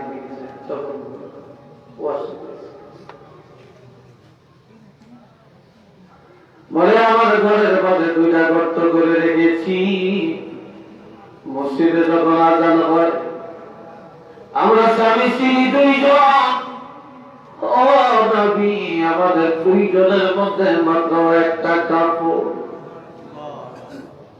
আজকাল মানুষের ডজনে ডজনে পোশাক, এরপরে নামাজ নাই। সাহাবী কেমন গরিব, কেঁদে কেঁদে বলে, নবী গো আমরা স্বামী স্ত্রী দুইজন, আমাদের একটা মাত্র কাপড়। যখন আমরা করে থাকি কাপড়ের এক মাথা আমার বিবি পরিধান করে, আর এক মাথা আমি পরিধান করে ইজ্জত হেফাজত করি। মসজিদে যখন আদান হয় আমার ঘরের পাশে দুইটা গর্ত, একটা গর্তের ভিতরে আমার বিবি উলঙ্গ বসে থাকে, আমি সেই কাপড়খানা পরিধান করে আপনি রহমাতুল লিল আলামিনের পিছনে দাঁড়ায় নামাজ আদায় করি। ফরজ আদায় করে আবার দৌড়ে চলে যাই, আর একটা গর্তের ভিতরে ঝাঁপ দিয়া পড়ি, কাপড়খানা খুলে আমার বিবিকে আর একটা গর্তে নিক্ষেপ করলে বিবি গর্তের ভিতরে দাঁড়ায় ওই কাপড়খানা পরিধান করে ফরজ নামাজ আদায় করে। নবীজি এই দুঃখের কথাটা শুনে সাহাবীকে বললেন, এ সাহাবী, তোমার এই গরীব অসহায়ত্বের কথা কেন বলল না? সাহাবী বলে, ইয়া রাসূলুল্লাহ, আমরা স্বামী স্ত্রী দুইজন, এক বেলা খানা মিলাইলে আর এক বেলা নাই, একটা কাপড় কোন রকমে অর্জন করেছি আর একটা নেই, তারপরে আল্লাহ শুকর আদায় করি। আমরা একটা কাপড় দুইজনের মধ্যে থাকার পরেও আজ পর্যন্ত এক ওয়াক্ত নামাজ আমাদের কাজা হয় না।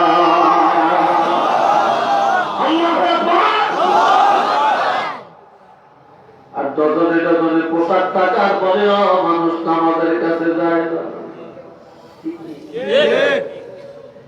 এই সময় নবী বলেন, সাহাবীরা, কে আছো? আমার এই গরীব অসহায় সাহাবীকে দান করতে পারো?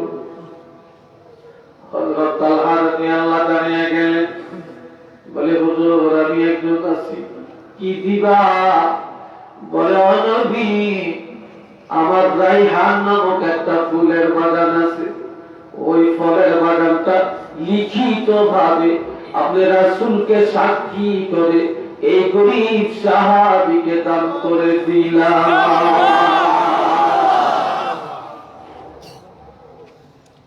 এই জন্য নামাজীরা যখন নামাজের মতো নামাজ পড়ে, আমার নবী বলে, চারটা রিজিকের ফয়সালা আল্লাহ করে।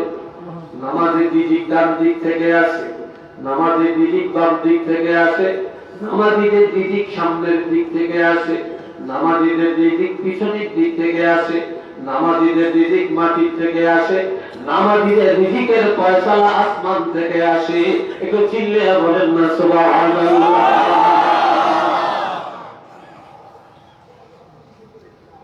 দুই ওয়াক্ত নামাজ ঠিক করেন, আপনি নামাজি হয়ে যাবেন। কয় ওয়াক্ত? তো চিল্লিয়ে বলেন। আমি মুসাফির তোমাদের এই চাতক এলাকায় এসে, সিলেটের জমিনে এসে তোমাদের দুইটা পায়ে হাত দিয়া বলে যাই, দুইটা পায়ের মধ্যে হাত দিয়া বলে যাই, যুবকরা নামাজ ধরো, দেখবা তোমার চেহারা দূর ভেসে যাবে, তুমি নামাজি হয়ে যাও, তোমাকে এলাকার মানুষে ভালোবাসবে, দোয়া করবে। ও জোয়ার, নামাজি হয়ে যাও, তোমার উপর আল্লাহ রহমত নাযিল হবে। নামাজে চলে আসলে সকল মাখলুক তোমার জন্য দোয়া করবে। নামাজি হয়ে যাও, তোমার আব্বা আম্মার দৃষ্টিতে তুমি নেক দোয়া পাবে। তুমি নামাজে হয়ে যাও, ফেরেশতারা তোমার জন্য দোয়া করবে। তুমি নামাজ পড়ো, তোমার থেকে ইয়াবা চলে যাবে। তুমি নামাজ পড়ো, গাঁজার মদ তোমার মধ্যে থাকবে না। তুমি নামাজি হয়ে যাও, জিনা তোমার মধ্যে থাকবে না। নামাজি হয়ে যাও, তোমার মধ্যে ধোঁকাবাজি আর সন্ত্রাসী থাকবে না। নামাজি হয়ে যাও, তুমি জোয়ান জান্নাতুল ফেরদাউসের মালিক হয়ে কবরে যাইবা।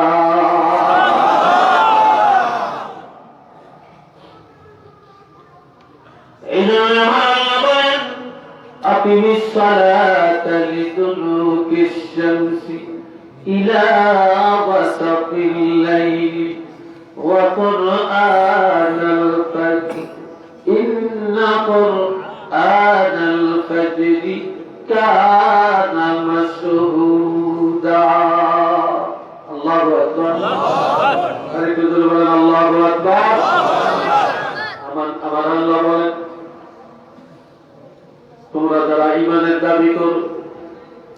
বান্দারেরা রে, সূর্য যখন পশ্চিম আকাশে ডুবে পড়ে তখন আসরের নামাজ কায়েম করো, রাত্রের কঠিন অন্ধকার আসা পর্যন্ত নামাজ কায়েম করো, মাগরিব আর এশার নামাজ কায়েম করো, ওয়া কুরআনাল ফাজর, এরপরে যখন ফজরের সময় হয় ফজরের নামাজ কায়েম করো, ইন্না কুরআনাল ফাজরি কানা মাশহুদা, ফজরের নামাজে যখন দাঁড়িয়ে যাবা তখন আমার রহমতের ফেরেশতারা তোমাদের নামাজের সাক্ষী হয়ে যাবে। কি হয়ে যাবে? নামাজের সাক্ষী হয়ে যাবে।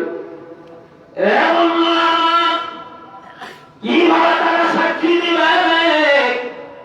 নামাজিরা কোন গুনার কারণে কিয়ামতের ময়দানে ফেরেশতারা হাতের মধ্যে হ্যান্ডকাপ লাগে জাহান্নামের দিকে যখন টানিয়ে নিবে, এই সময় আর একদল রহমতের ফেরেশতার সামনে দাঁড়াবে। আল্লাহু আকবার বলুন না।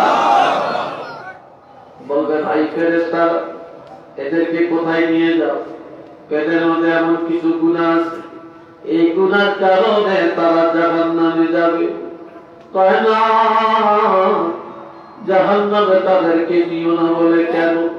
ভাই আমরা সাক্ষী দিতে পারি এই লোকটা ফজরের নামাজ পড়ছে, এই লোকটা আসরের নামাজ পড়ছে, কাজে যারা আসর আর ফজর ঠিক মতো পড়ে তারা জাহান্নামী হতে পারে না রে। এই দুই ওয়াক্ত নামাজ যারা পড়ে বাকি তিন ওয়াক্ত এমনি সহজ হয়ে যায়। তখন আমার আল্লাহ ডাক দিয়া বলবে, ও ফেরেশতারা তোমরা একদলে জাহান্নামে টানাটানি করো আর একদলে নামাজের সাক্ষী দিতে আসো, কাজে তোমরা জেনে রাখো আমার এই বান্দাগুলোকে জাহান্নামের দিকে টানিও না। এই নামাজের সাক্ষী ফেরেশতারা দেওয়ার কারণে এই জাহান্নামের দরজায় আমি আল্লাহ তাদেরকে মাফ করে দিলাম।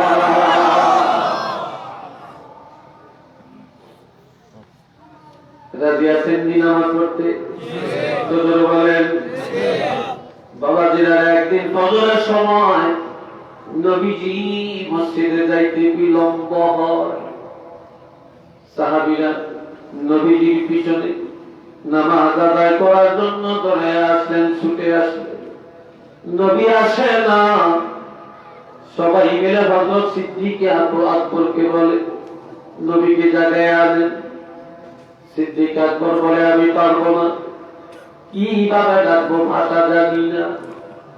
ওমর রে তুমি যাও। ওমর বলে আমিও পারবো না।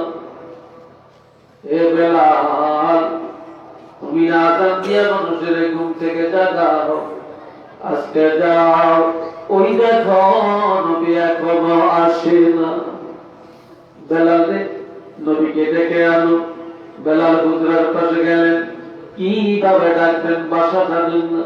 চিন্তা করতে করতে হঠাৎ হযরত বেলালের মুখ দিয়ে এসে গেল আসসালাতু খায়রুম মিনান নাওম। ঘুম থেকে নামাজ, ঘুম থেকে নামাজ ভালো না, শুধু অতি ভালো। এই আওয়াজ যাবে আমার নবীর ঘুম ভেঙে গেল। ওযু করে মসজিদে আসলেন, নামাজ আদায় করলেন। নামাজ শেষ করার পর নবীজি ডাকে বেলাল, ওরে বেলাল আয় আমি রাসূলের বুকে আইবে।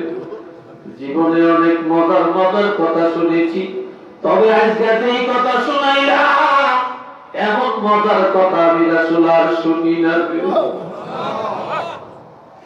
ও বেলাল কোথায় পাই নাই কথা? হযরত বেলাল বলে রাসূল গো কিভাবে ডাকবো ভাষা জানি না। চিন্তা করতে করতে আমার মুখ দিয়ে কথাটা বের হয়ে গেল, আমি অনুভব করতে পারি না কিভাবে যে বের হয়ে গেল। এই কথা বলার পরে আমার নবী বেলালকে ধরে আদরে চুমা খায় আর ডেকে বলে সাহাবীরা রে আমি রাসূলের বুকে জড়াইয়া জান্নাতে থাকতে চাও কিনা? সবাই বলে ইয়া রাসূলুল্লাহ, আমরা আপনার বুকে জড়ায়া জান্নাতে থাকতে চাই। নবী বলেন, 5 ওয়াক্ত নামাজ কায়েম করো। ফজরের আযান শোনার পরে যারা মসজিদে আসিয়া নামাজে দাঁড়াবে, যে মহিলা নামাজে দাঁড়াবে, যে স্বামী মসজিদে এসে নামাজে দাঁড়াবে, যার সন্তান নামাজে দাঁড়াবে, আমি রাসূল ঘোষণা দিলাম আমার ওই উম্মতগুলা আমি রাসূলের বুকে জড়ায়া জান্নাতে থাকবে। চিল্লিয়ে বলেন আল্লাহু আকবার। এই জন্য হাতে ধরে পায়ে ধরি। আমার নবী আরো আরশাদ করেন, ক্বালা রাসূলুল্লাহ সাল্লাল্লাহু আলাইহি ওয়াসাল্লাম, মান আহসানা ওয়াজুহুন্না ওয়া সাল্লাহুন্না লিওয়াক্তিহিন্না ওয়া আতাম্মা রুকুআহুন্না ওয়া খুশুআহুন কানা লাহু আলা আল্লাহি আহাদুন আন ইয়াগফিরা লাহু ওয়া মান লাম ইয়াফআল যালিকা فليس له على الله عاد إن شاء غفر له وإن شاء عذبه। আমার নবী ইরশাদ করেন, আমার দিকে চান। কষ্ট হয় নাকি আপনার? বিরক্ত হচ্ছেন নাকি? হ্যাঁ, আমার নবী বলেন, যে ব্যক্তি নামাজের আগে ভালো করে ওযু করলো, ওযু করার পরে নির্দিষ্ট সময় নামাজের মধ্যে দাঁড়িয়ে গেল, রুকু সিজদা ধৈর্যের সাথে আদায় করলো, ভয়ভীতির সাথে নামাজ আদায় করলো, আমার নবী বলেন এমন নামাজীদের জন্য আমার আল্লাহ ওয়াদা করেছেন, ডান দিকে যখন বলবে আসসালামু আলাইকুম ওয়া রাহমাতুল্লাহ, বাম দিকে বলার আগে আগে আমার আল্লাহ তাকে মাফ করে দিবে। আর যে ব্যক্তি এইভাবে নামাজ আদায় করবে না, ক্ষমার কোন ওয়াদা আমার আল্লাহ করেন না। ইচ্ছা করলে ক্ষমা করতেও পারেন, কঠিন আযাবও দিতে পারেন, তবে বেনামাজিরা ক্ষমা পাবে এমন অঙ্গীকার আমার আল্লাহ করেন না। আর এক হাদিসে নবী বলেছেন, যে ব্যক্তি নামাজের জন্য ওযু করতে গেল, আমার দিকে চান, এই ওযু করিয়া 3টা পানি দাঁড়ায় পান করা সুন্নাত। কয়টা পানি? চিল্লিয়া বলেন, আর একটু জোরে বলেন। 1 নম্বরে জমজমের পানি দাঁড়ায় পান করা সুন্নাত। 2 নম্বরে ওযু করার পরে পাত্রের মধ্যে যদি অতিরিক্ত পানি থাকে, সেখান থেকে 1 ঢোক পানি হাতের তালুর মধ্যে নিয়ে দাঁড়ায় দাঁড়ায় পান করা সুন্নাত। কেননা হাদিস আছে, আপনার শরীরের মধ্যে যত রোগ আছে, এই ওযুর অতিরিক্ত পানি থেকে যদি 1 ঢোক পানি ডান হাতের তালুর মধ্যে নিয়ে দাঁড়ায় দাঁড়ায় পান করেন, এই পানিটা হবে এই দেহের রোগের ঔষধ। 3 নম্বরে জারফুকের পানি, শেফার পানি, যেটা কোন আলেম ওলামা ইমাম সাহেব জারফুক করে দিলেন, এমন পানিও দাঁড়ায়া পান করা সুন্নাত। এরপরে দাঁড়ায়া 1 ঢোক পানি পান করে আকাশের দিকে তাকায় শাহাদাত আঙ্গুলি উঠায়া যদি বলে আশহাদু আল্লা ইলাহা ইল্লাল্লাহ ওয়া আশহাদু আন্না মুহাম্মাদান আবদুহু ওয়া রাসূলুহু, এরপরে আস্তে আস্তে নামাজের দিকে, মসজিদের দিকে রওনা করলো। আমার নবী বলেন যে এই লোক প্রতিহাত, আমার নবী বলেন এই লোকটার জন্য আমার আল্লাহ প্রতিহাত লাভ আবওয়াবুল জান্নাতিস সামানিয়া। এখনো মসজিদে ঢুকে না, মাত্র ওযু করলো, কালেমা শাহাদাত পড়লো, আকাশের দিকে তাকায়া এরপরে 1 ঢোক পানি পান করলো, এবার নামাজের জন্য মসজিদে রওনা করলো। এখনো মসজিদে প্রবেশ করে না, এখনো নামাজে প্রবেশ করে না, তার আগে আগে আমার আল্লাহ এই লোকটার জন্য 8টা জান্নাতের দরজা খুলে দিবে। আল্লাহু আকবার বলেন না। যে কোন দরজা দিয়ে লোকটা জান্নাতে চলে যাবে, একটু চিল্লিয়ে বলেন না মারহাবা। মহব্বতে পড়েন আল্লাহুম্মা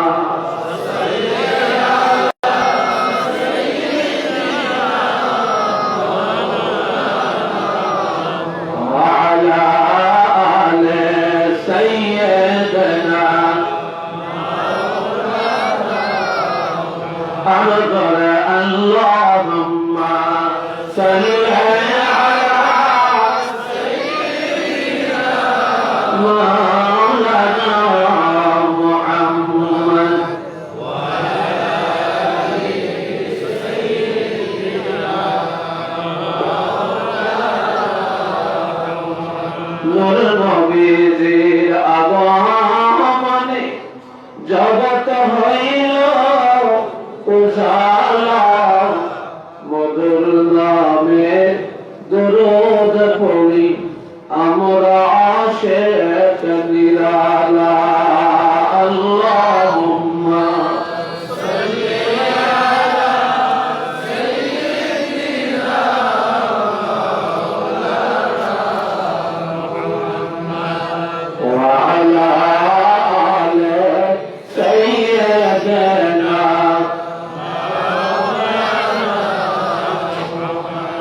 সবাই বাড়ি বলেন আমিন। আরেকবার বলেন আমিন। আলহামদুলিল্লাহ। আর 5 মিনিট কথা বলবো, এরপরে দোয়া, এরপরে কি অবশ্যই শেষ কথা। আমরা কবরে যাবো কিনা বলেন? আমরা বলেন যাবেন কিনা? মুসলমান অনেক বাচ্চারা দেখবেন দিনের বেলায় দুষ্টামি করে, দিনের বেলায় বাড়িতে মাঠে ঘাটে দুষ্টামি করে। এক বাচ্চা আরেক বাচ্চাকে মারে, মাগো মাগো আব্বারে করে দৌড় মারে, ঠিক না? দৌড় মারে। রাত্রে ধুমকায় মায়ের করে, রাত্রে মাগো মাগো মাগো মাগো মাগো কে চিৎকার করি, ধুমের মধ্যে কি করে না, চিৎকার করে। এই বাবাজিরা আমাদের যারা নামাজি, তারা নাম ঘুমের মতো নামাজ নামাজ দিয়ে চিৎকার দেয়। যারা আল্লাহ জিকির করে ঘুমের মতো আল্লাহ আল্লাহ করে ডাকে। কথা ঠিক কিনা? আল্লাহ আল্লাহ করে ডাকে। এমন না ঘুমের মতো যদি কেউ আল্লাহ বলে ডাকতে, আমার আল্লাহ ডাক দিয়া বলে বন্দারে তুমি না ঘুমাও, কি কারণে ঘুমের করে আমি আল্লাহরে ডাক দিলাম? তুমি ঘুমাও, আমি আল্লাহ ঘুমাই না, আমি তোমাকে পাহারা দিচ্ছি। তুমি ঘুমের মধ্যে কি বলো আমি আল্লাহ শুনি। শুধু তাই না, নামাজের মধ্যে দাঁড়ায় আল্লাহু আকবার বলে রুকুতে গেলেন, রুকু থেকে ওঠার সময় বললেন সামি আল্লাহু লিমান হামিদা। বলেননি? চিল্লিয়ে বলেন, বলেননি?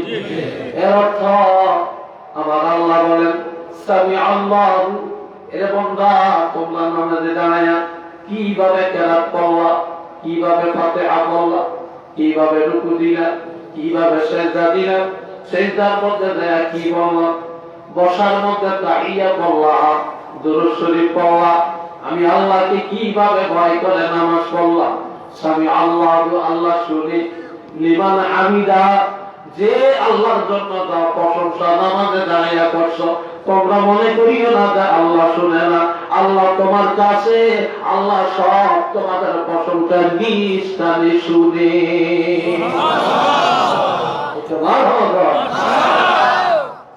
এরপরে নামাজিরা যখন কবরে যাবে, ছেলে বলেন কোথায়? কবরে যাওয়ার পর মাটি ছুটি দিয়া পাড়ায়া পাড়ায়া একাকার করে সব বাড়ি করে চলে যায়। বন্ধুরা কেউ কবরে যায় না। আর আমার নবী বলেন قال رسول الله صلى الله عليه وسلم إذا وضع الميت في قبره جاء القرآن عند رأسه والصلاة عن يمينه والصوم عن شماله وسائر الحسنات عند رجليه। কবরে বাপ যাবেনি, বাবা যাবি মায় যাবি ছেলে মেয়ে যাবিনি ওস্তাদে যাবিনি বিবি যাবিনি স্বামী যাবিনি কেউ যাবে চিল্লিয়া বলেন যাবে কিনা আর আমার নবী বলেন ইমানদারের কবরে চারটা বন্ধু দিয়া দাঁড়াইয়া যাবে আল্লাহু আকবার কয়টা বন্ধু এক নম্বরে মাথার পাশে দিয়া যাবে কোরআন আরো আসতে মাথার পাশে দিয়া যাবে কি দুই নম্বরে ওয়াসসালাতু আইয়ামিনি ডান পাশে দিয়া যাবে নামাজ কি যাবে ওয়াসসাওমু আন শিমালি তিন নম্বরে বাম পাশে দিয়া যাবে রোজা চার নম্বরে ওয়াসাইলু হাসানাতি ইনদা রিজলাই আর দুই পায়ের কিনার দিয়া যাবে সমস্ত নফল ইবাদত মারহাবা বলেন সাইরুল হাসানাত হাসানাত অর্থ এখানে নফল ইবাদত সমস্ত নফল ইবাদত দুই পায়ের কিনার দিয়ে দাঁড়াবে তাদেরকে দেখা যাবে 18 বছরের যুবকের মতো চেহারা হবে পূর্ণিমার চাঁদের মতো আর কিয়ামত পর্যন্ত দাঁড়াইয়া দাঁড়াইয়া পাহারা দিবে শুধু তাই না হাত্তা ইয়াদখুলাল জান্নাহ এই নামাজ এই কোরআন হাতে ধরিয়া টানিয়া টানিয়া জান্নাতে পাঠাইয়া দিবে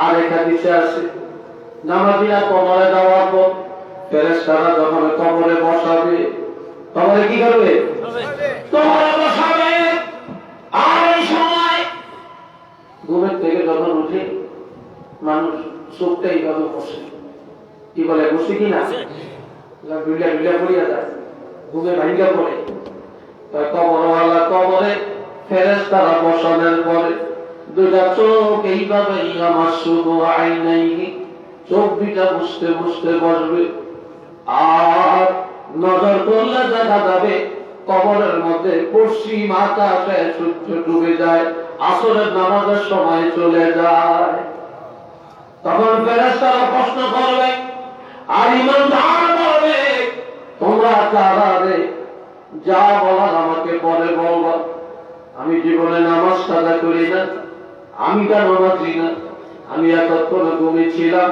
এই মাত্র ঘুম থেকে জাগলাম ওই দেখো বেলা ডুবে যায় সময়তে আমি তাড়াতাড়ি নামাজ আদায় করে দিই ফেরেশতারা হাসবে আর বলবে ওরে আল্লাহর বান্দা তুমি কি পাগলামি শুরু করলা তুমি কি জানো না তোমাদের মরণ হয়ে গেছে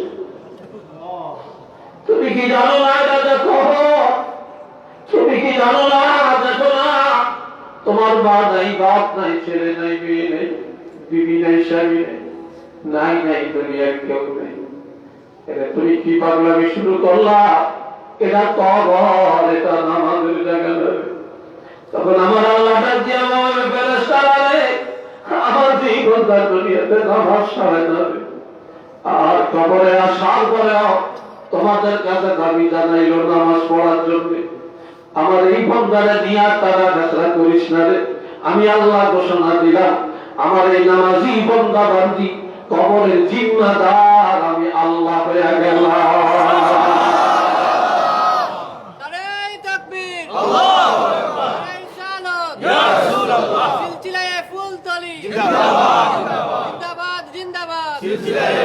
আল্লাহ কবুল করেন চিল্লে সদরে বলার আমি আরেকবার বলেন আমি রাজি আছেন নামাজ আদায় করতে দোকানদাররা রাজি আছেন গরিবেরা রাজি আছেন ধনীরা রাজি আছেন ইমানের পরিচয় দেখা হলো নামাজ আশিকে রাসূলের পরিচয় হলো নামাজ সুন্নি মুসলমানের পরিচয় হলো নামাজ কথা ঠিক না সুন্নি মুসলমানের পরিচয় হলো নামাজ আলহামদুলিল্লাহ আল্লাহ পাক এই কথাগুলি আমল করার তৌফিক দান করেন সবাই বলেন আমিন সবাই বলেন আমিন আমি মুসাফির আপনাদেরকে একটু দোয়া করব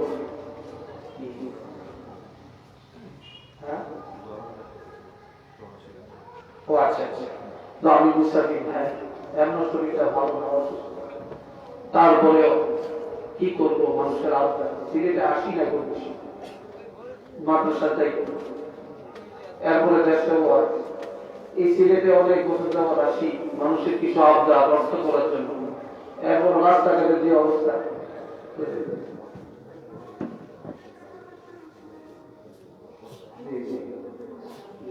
আর এরপরে আজকাল সফরটাকে কত কষ্ট হয়ে।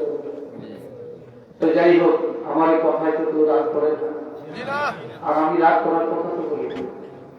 কেউ যদি রাগ করে থাকেন তো আপনার মাথায় আপনি বাড়ি দিচ্ছেন, আমার তো আমি তো বানাবো একটা কথা বলি, কি বলছি নাকি?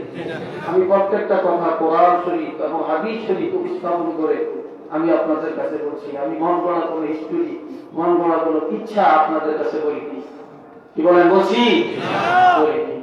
আল্লামা ইকরামকে সম্মান করবেন, মসজিদের ইমাম সাহেব মুয়াজ্জিন সাহেবকে ইজ্জত দিবেন। আমরা দেশ ইমাম মুয়াজ্জিন করে যা ঠগান ঠগায়, বাংলাদেশে এরকম ঠগায় না।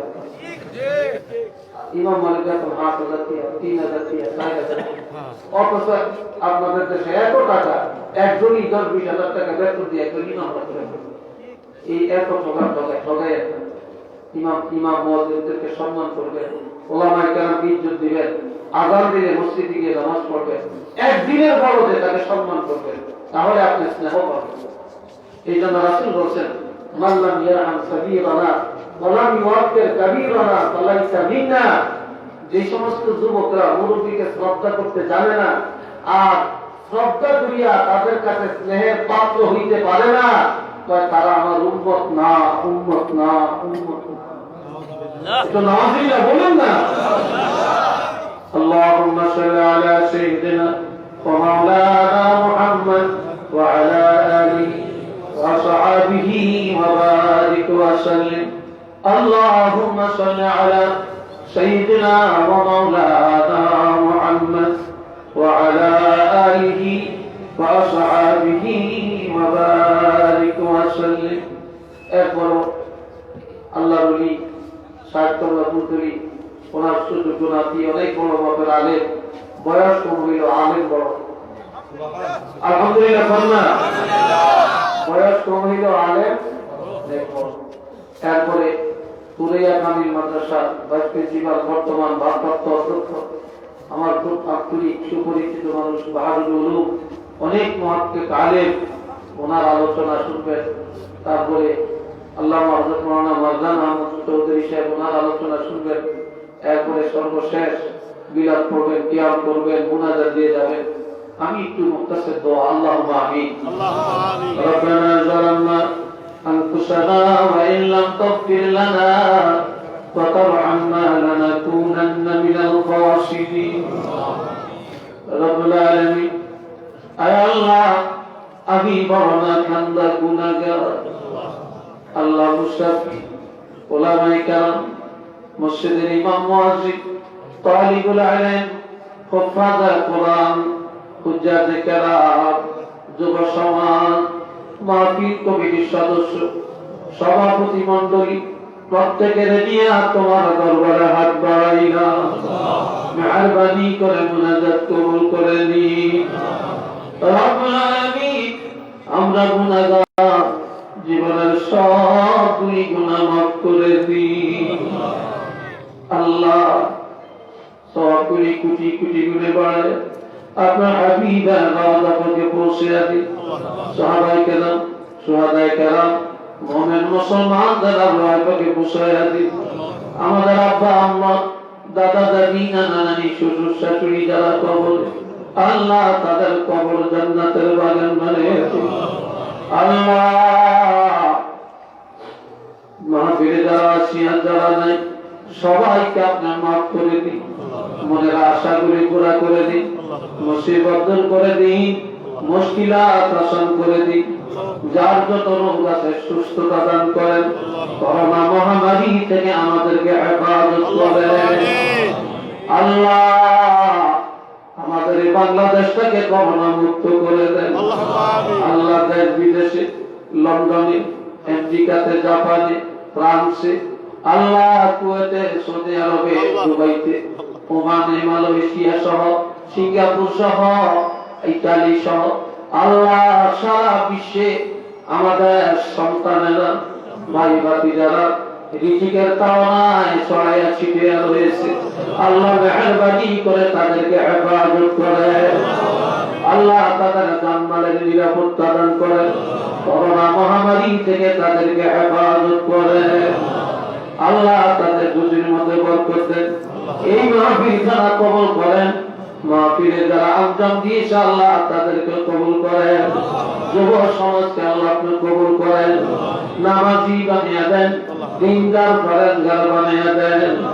আল্লাহ আমার কাছে অনেকই আছে যে আল্লাহ আব্দুল গফুর, আল্লাহ আবু বকর, খোকন, আতিকুর রহমান, খোকন, লুৎফর রহমান, আরো অনেকে প্রবাসী, আল্লাহ মেহেরবানি করে তাদেরকে আপনি কবুল করেন, তাদের নেক হায়াত দান করেন, আল্লাহ তাদেরকে করোনা মহামারী থেকে হেফাজত করেন।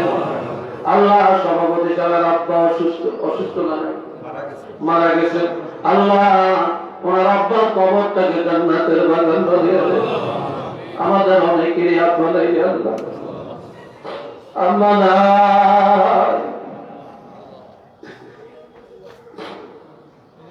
দুনিয়ার সব খবর ঘরে থাকিয়ে পাওয়া যায়, কিন্তু আমাদের আব্বা মা কিভাবে আছে খবর দেয়। আমার আব্বা আব্বাও কবরে, আমার মতো কত ভাই বাবাকে ফেলে, মাকে ফেলে, চোখের পানি ফেলে, কাঁচের বাবু। এই মুহূর্তে আল্লাহ তাদের কবরটাকে জান্নাতের টুকরা বানিয়ে দাও। আল্লাহ আমাদের প্রত্যেকের সুস্থ করে দেন, আল্লাহ মাহফিল নাজাতের উসিলা বানিয়ে দেন। এই মাহফিলে যারা দান সৎকার করেছেন, সহযোগিতা করেছেন, আল্লাহ কবুল করে নেন। দেশ বিদেশের থেকে পাঠাইছেন, আল্লাহ আপনি কবুল করেন। আল্লাহ মাহফিল শেষ পর্যন্ত কবুল করেন।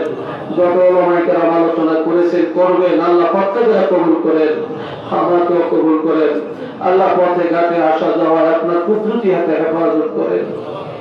আল্লাহ এলাকার মা বোনগুলোকে আল্লাহ আপনি দিকদারি নসিব করে দেন। আল্লাহ সাল্লাল্লাহু তাআলা আলা খায়রি খালকিহি মুহাম্মাদিন ওয়া আলা আলিহি ওয়া সাহবিহি ওয়া যুররিয়াতিহি ওয়া আহলি বাইতিহি আজমাইন। আল্লাহ আল্লাহ সাহেবকে আমরা তুই রহমতুল্লাহি আলা দরজাদারি বলন্ত করে দেন, রুহানিয়াত আমাদের নসিব করে দেন। আল্লাহ আল্লাহ আমাদের সারুদ্দিন রহমতুল্লাহ আলাইহি শহীদ,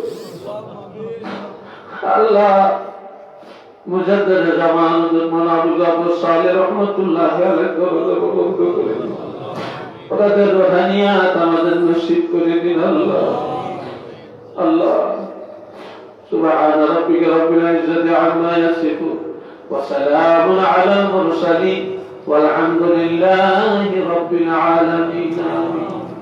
السلام عليكم ورحمة الله.